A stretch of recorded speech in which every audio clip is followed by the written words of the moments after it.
guard is the signature position of jiu-jitsu, and to have a guard that's difficult to pass, you need to adhere to certain principles. It's really difficult to make one video about how to retain and recover your guard because these are dynamic positions that involve a lot of movement. But if you hold true to the principles that we talk about here, then the techniques, which we'll show later in the videos, will help you apply these principles. If you remember nothing else, is that guard is a game of movement and structure.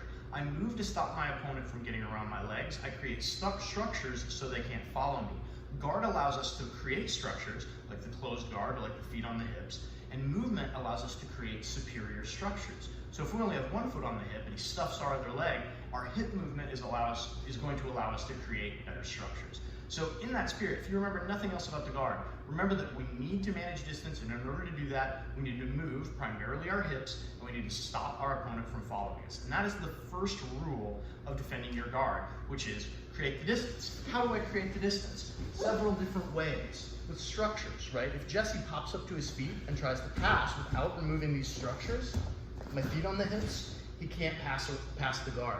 Even from a position like knee shield, if he comes down to try to pass, I'm gonna have my knee in front and my hands in front, where if he tries to control my face, I can stop him. Now I'm managing distance here, where if Jesse tries to get too close to me, I can keep him away. I can even choose to stand with base and get out if I want. So when I control distance, I stop him from passing the guard. So that's one of the ways that we're gonna manage distance. Okay, second principle of defending the guard is that I can't let myself get flattened out. If I get flattened out, I can't move. So you just saw how I was easily able to move all around. But if we're in a position like that knee shield guard and Jesse clears some of my structures, controls my face, and controls the underhook, now just hold this position and I'm gonna try to move. It's gonna be way more difficult than the ease of movement that I had before. So remember how we talked about structures, right? Underhook is a structure, head control is a structure. What I need to do is move, create my own structures, and now I have a much more functional guard than when he's controlling my face and controlling my underhook. Third principle of the guard, and we're gonna use that same position to illustrate this, the death of the middle. We need to either be all the way in or all the way out. When I say that all fights are won and lost with distance management, here's what I mean. If I'm in the other room, Jesse can't hurt me, let alone pass my guard. If I'm all the way in a clinch position, it's very difficult for him to do effective things to me. But if Jesse's able to get to the middle position, it's gonna be really difficult for me to do things. So let's take that knee shield position, for example. I have my shield and my hook as a structure to create the distance. If he reaches for my face, I check his hands. Now I have two frames, which are just my hands at a 90-degree angle. I don't want to reach, because if I reach, Jesse can pummel in, right? Start to control.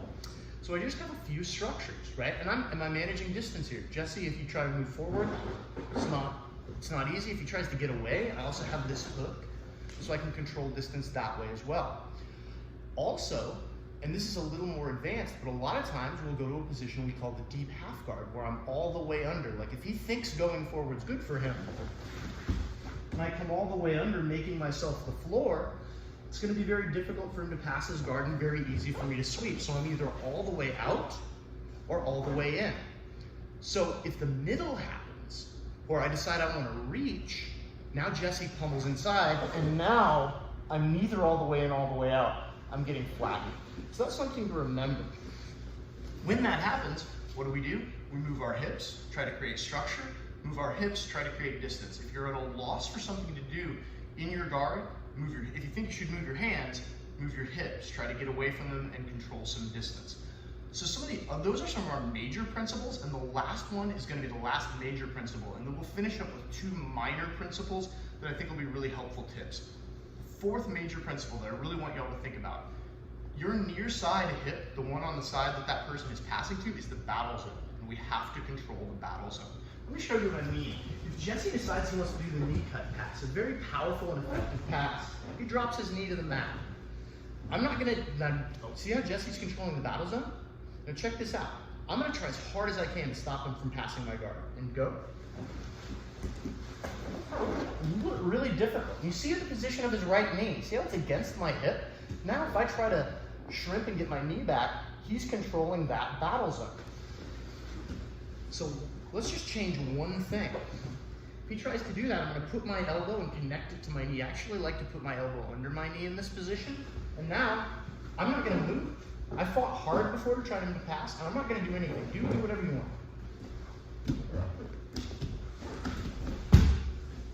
If you can't control that battle zone, you can't ever solidify the position. And this is true not just for the knee cut pass, right? If he's trying to do a Toriando pass, for example, and I control this battle zone, go for it.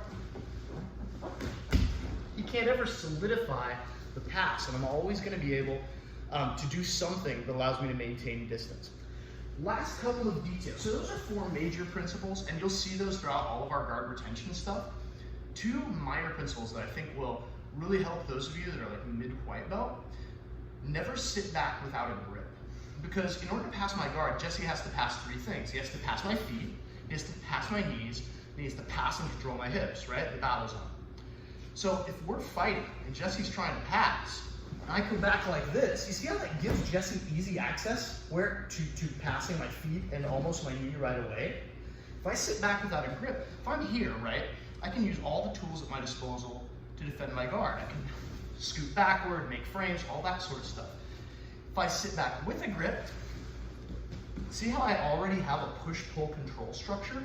But if I sit back without a grip, now Jesse has access to exactly what he wants. Let's back up and show one more. You see that he's going right into the knee cut pass, right? Exactly where he gets past my feet and almost past my knees right away. But let's say he decides he wants to grab grips on my pants and Toriando. If I'm here, I can fight. If I sit back without a grip, now he's winning the grip fight. And if he's winning the grip fight, I'm already way behind. Last principle, and by the way, I want to mention that applies that and don't sit back without a grip, applies gi and no gi as well. It's less punishing in no gi because you can't make pants grips no gi, but this is way more effective for me when I do this to elevate him. That's way more effective than me just trying to elevate, right? Now, he can start doing what he wants to do without me using push-pull control on his body. Last minor principle, and I hope this one helps as well. You'll notice that I'm keeping my knees kind of in that butterfly position. Last principle is don't let your knees get pushed too close together or get taken to one side. If Jesse tries to Toriando pass me, and he moves my knees to one side, you see how my spine is kind of compromised, right? I can't go back this way super effectively, and also my knees can't be shields to prevent him from getting his knee around and passing my guard. Or conversely, if my knees just get shoved together and he just comes right over top, what we used to call the power hump, very easy for him to get around my knees. Whereas before, if all I do is keep my knees wide, and he tries to do either of those passes, it's gonna be way easier for me to defend my guard. So we'll have some solo drills and some partner drills for you to get used to applying these principles. Part of the challenge of explaining how to retain guard in a video is these are dynamic, right? You see, even though me and Jesse aren't really sparring, the positions change, right? And this is the kind of thing you sort of have to apply during grapple sparring. But knowing those principles and recognizing them, I think will make it a lot easier for you to apply the techniques that we're gonna show.